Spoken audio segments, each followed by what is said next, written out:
बच्चों नमस्कार। आज मैं आपको संगीत तथा जीवन इस विषय पर बताऊंगी।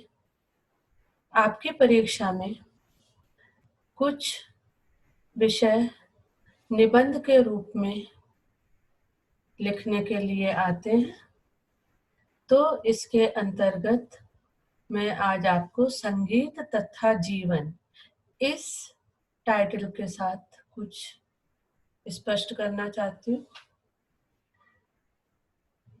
सृष्टि संगीत में है। सृष्टि के कण कण में संगीत व्याप्त है। हमारे जीवन का प्रत्येक पग संगीत की मधुर ध्वनियों से ओतप्रोत है। संगीत के अभाव में मनुष्य बिना सींग और पूंछ के पशु के समान होता है। इसीलिए आपने ये सुना भी होगा, साहित्य संगीत कला विहीना साक्षात पशु पुच्छ विषाणहीना। यानी साहित्य संगीत और कला के बिना जो भी मानव होता है वो पशु के समान होता है, जिसमें सिर्फ पूंछ और सींग नहीं होते। इससे स्पष्ट होता है कि मनुष्य के जीवन में संगीत, साहित्य और कला तीनों का ही बहुत महत्व होता है। मानव जीवन में जन्म से मृत्यु तक हमेशा ही संगीत रहता है। जन्म लेते ही बच्चा अपने आप रोने लगता है। संगीत द्वारा अपने अस्तित्व का आभास प्रकट करता है। इसके बाद मुंडन, यज्ञोपवीत, अन्नप्राशन, विवाह आदि कोई भी शुभ कार्य हो बिना संगीत के संपन्न नहीं होता। मनुष्य जब इस संसार से अंतिम विदा लेता है, अर्थात जब उसकी मृत्यु हो जाती है, तो भी संगीत के द्वारा ही उसे राम नाम की सत्यता का स्मरण कराया जाता है। जैसे कि राम नाम सत्य है, ऐसा कहते हैं। इसके अलावा दिन भर के कठोर परिश्रम के बाद सायंकाल संगीत की मधुर ध्वनि सारा परिश्रम हर लेती है, यानी हमारी थकान को दूर कर देती है। हरे भरे लहलहाते खेतों को देखकर किसान आनंद विभोर होकर मल्हार गाने लगते हैं। होलिका उत्सव के समय लोग रंगों में सराबोर होकर फाग होली का गीत गाते हैं। प्रातः और सायं ईश्वर की प्रार्थना करना, ये भी तो संगीत ही है।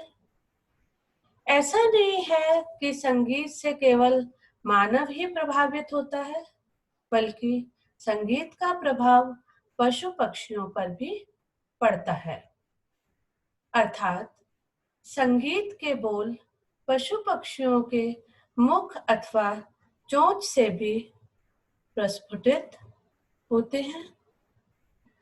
प्रातः के आगमन से हर्षोल्लासित होकर पक्षी चहचहाने लगते हैं। आम के वृक्षों पर मंजरी देखकर कोयल कूकने लगती है।